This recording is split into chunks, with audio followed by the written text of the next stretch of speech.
देवेंद्र फडणवीस यांनी एक महत्त्वाचं खरं तर हातामध्ये मिशन घेतलेलं आहे।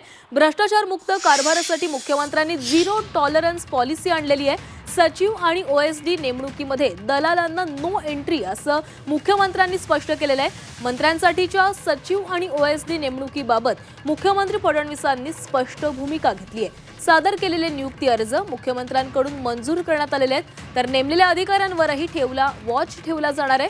मंत्रालयातील दलालीचं रॅकेट मोडून काढण्यासाठी मुख्यमंत्र्यांनी कठोर भूमिका घेतली आहे।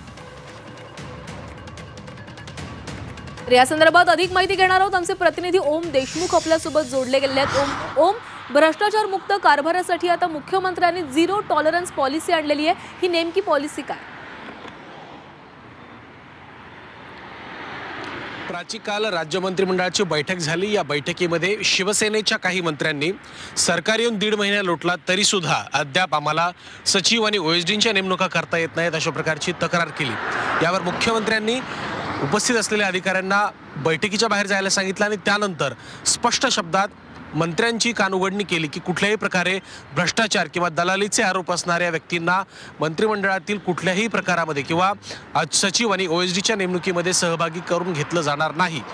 आणि त्यासोबतच ज्या नेमणुका आतापर्यंत झालेल्या आहेत त्यामध्ये सुद्धा कुठलाही व्यक्ती सचिव ओएसडी अशा प्रकारच्या दलालांशी संबंधित असेल, त्याचे दलालांशी संबंध असतील तर त्या व्यक्तीवर सुद्धा स्क्रुटिनी करून कारवाई केली जाईल। भ्रष्टाचाराला कुठल्याही प्रकारे या मंत्रिमंडळाच्या कामामध्ये, या सरकारच्या कामामध्ये थारा दिला जाणार नाही असं काल मुख्यमंत्र्यांनी स्पष्ट केलंय। आपल्या सगळ्यांना माहिती आहे मंत्रालयामध्ये अनेक प्रकारची कामं असतात, त्यातून ती कामं करण्यासाठी दलालांची सुद्धा सुळसुळाट मोठ्या प्रमाणात मंत्रालयात असतो आणि अधिकारी दलाल हे एक नेक्सस आहे अशा प्रकारची चर्चा सातत्याने महाराष्ट्रात होत असते। हे सगळं नेक्सस मोडून काढण्यासाठी जो कारभार आहे तो पारदर्शक व्हावा, भ्रष्टाचार मुक्त व्हावा, यासाठी झिरो टॉलरन्स, कुठलाही यामध्ये कोणालाही दयामाया न दाखवता थेट कारवाई मुख्यमंत्र्यांकडून केली जाणार आहे अशा प्रकारची माहिती आपल्याला विश्वसनीय नक्कीच ओम, तर मंत्रालयातील दलालीचं हे रॅकेट मोडून काढण्यासाठी आता मुख्यमंत्र्यांनी कठोर भूमिका घेतलेली आहे। धन्यवाद तुम्ही दिलेल्या सविस्तर माहितीसाठी।